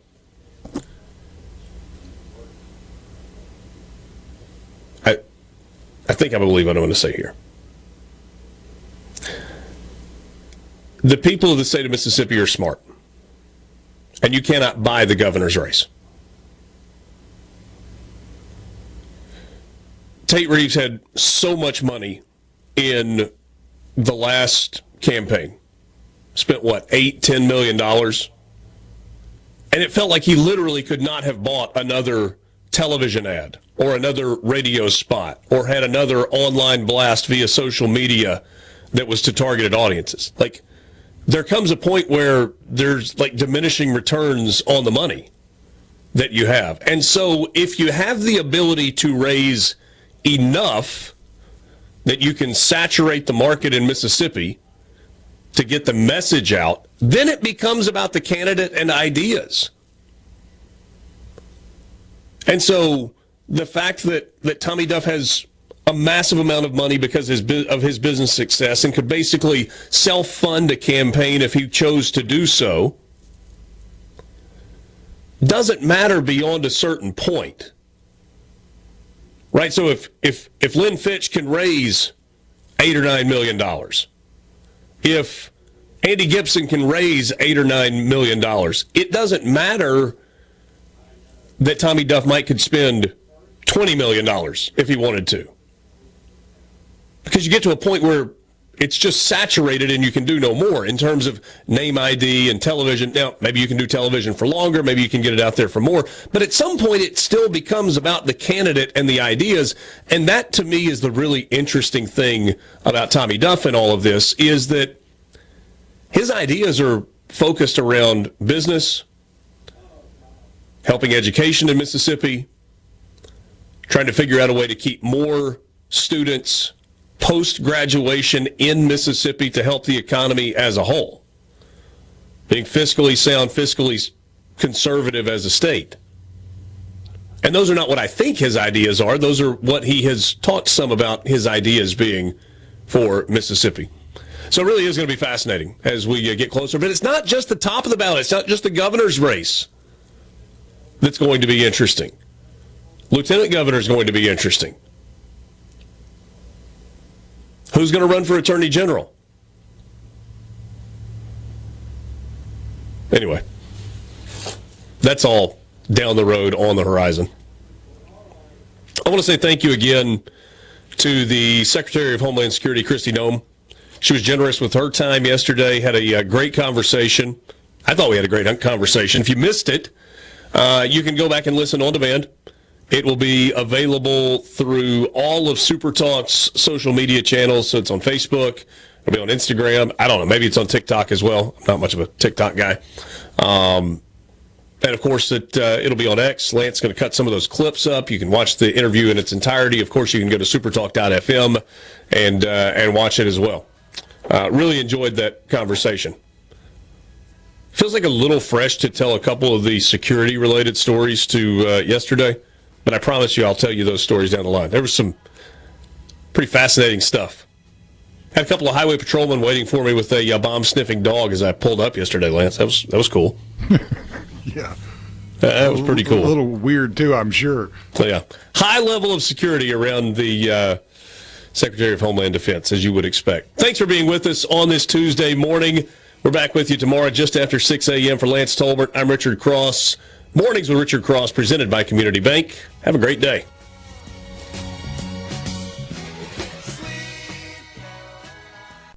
A SuperTalk Mississippi media production.